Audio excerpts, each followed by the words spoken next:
Mamama tayo ng kakao yan. Yung tinatawag na kakao dito sa amin, ginagawang kape yan. Sa iba. Sumangit pa. Yun, binuksan niya na. Ito guys, ang laman yan, oh. Yan. Manamis-namis yan guys. Masustansya rin yan. Yan guys. Ito na yung lupa namin na iniintindi. Hanggang doon sa kataas-taasan doon yung tinitiba namin mga saging na makaraan. Ngayon titignan mo natin yung binilad namin na kupras. Yung isa pang paraan ng pagkukupras dito. Pagka ganito mainit ang panahon, pwede nyo na ibilad na din. Dating bahay nga pala yan ang tiyahin ko. Doon na rin sila naninirahan sa taas ng bundok kasi medyo mahirap nga maglusong. Kaya lumipat na, tas dati bahay na mga braol. Yan. Ito na guys yung binilad namin na kupras. Yan. Naibenta na namin yung iwa. Nauna na. Sa naka 150 kilos din. Ito yung tira. Marami-rami pa. Yan, mga bao. Hulingin din namin yan. Pagka may bakante pang oras. Masayang yung mga kaimito.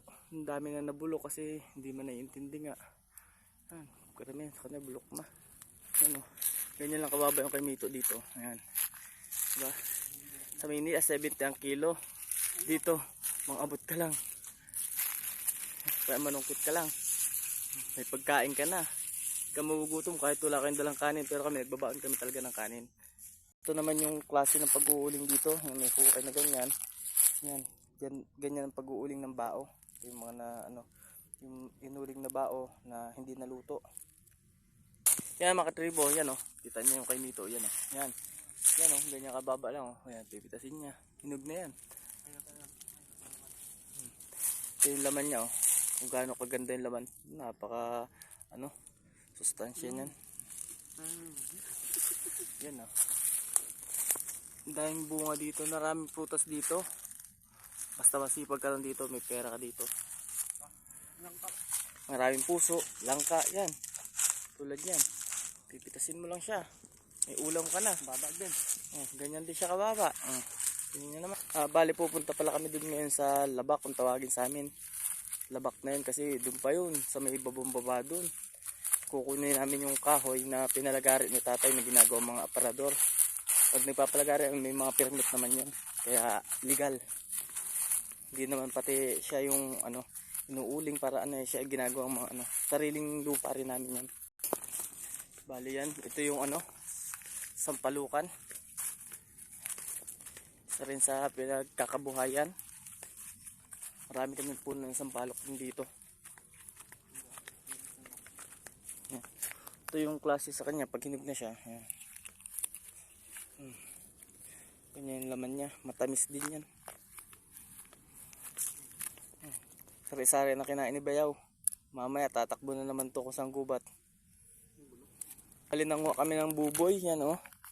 May mga buboy na yung namin. Kaya nakaganyan yung itsura. Papakita sa inyo kung gaano katamis ang sampalok dito kahit walang asukal. Fresh from the tree. Hinog yun, hindi pa namin yan. Yan yung sunod namin kukuprasin hanggang doon sa padulo doon. Ito pala yung dating bahay namin ng lolo ko. Sa mga hindi nakakalam, sa Barangay Pormon, Bungabong Oriental, Mindoro. Ito yung lumang bahay na dating tinitira namin kasi lumipat na medyo malayo-layo nga. Yan. Malaking bahay din yan. Tinirahan na rin ng katubo namin mangyan kaso hindi nila gusto dyan. Mas gusto nila yung sariling gawa nila. Yan, kapahon-nahunan pa ito ng mga kanunuan ko. Hanggang ngayon buhay pa. Yan kung gano'ng katiba yan. Napakalamig ng tubig dyan pag galing sa bukal tapos dyan isinasalin. Hanggang ngayon buhay pa pala yan. Ganyan kataas dati yung silong ng mga sinuunang bahay. Yan, may balkon. Malaki yan, nagiba na yun sa parte dyan hanggang kusina. Malaki na yun nagiba, nasa kalahati na yun nagiba kasi kinuha yung mga yero. Original kasi ang yero nyan.